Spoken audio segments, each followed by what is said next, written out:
JAKARTA, REUTERS, rival campaigners in Indonesia's elections next month is sparring over ways to fix the education system in Southeast Asia's biggest economy, which is widely blamed for failing to equip students with the skills to find jobs. As a flood of young people enters the workforce, President Joko Widodo, who seeks re-election on April 17, has pledged to develop human capital in his second term, after focusing on roads, railways and airports since taking office in 2014.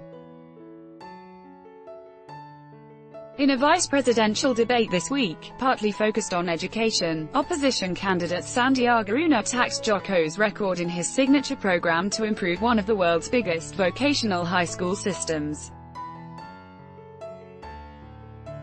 How ironic it is that this country's economy is the world's 15th or 16th biggest, but faces difficulties providing jobs for its youth, Sandiaga said, adding that Indonesia's vocational school graduates are the largest chunk of its 7 million unemployed. Sandiaga, who is running alongside retired General Prabowo Subianto, promised to cut youth unemployment by 2 million if elected.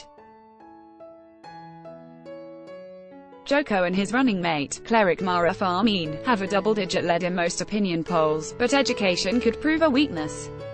Indonesia should be enjoying a demographic sweet spot with its youthful population, but 90% of its labor force of 131 million have no college degree and more than half works in informal sectors. The World Bank said more than 55% of citizens who complete education are functionally illiterate, far more than 14% in neighboring Vietnam, which has been more successful in wooing manufacturers moving out of China.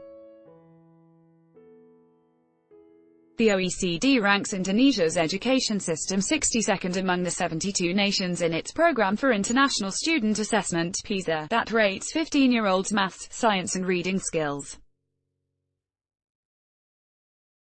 Neighboring Vietnam placed 8th. Pledging to emulate Germany's skills training system, Joko's government wants to spend $1.22 billion in 2019 on improvements to 14,000 vocational schools which have 320,000 students, or more than double the past 3 years' spending. Vocational schools have failed to keep pace and offer the skills employers want, said Haryadi Sukamdhani, chairman of Indonesia's Employers Association.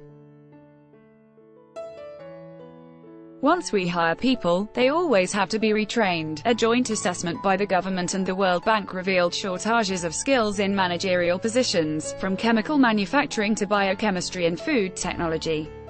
At one of Jakarta's best vocational schools, Deputy Head Handiani said it was tough to keep pace with technology.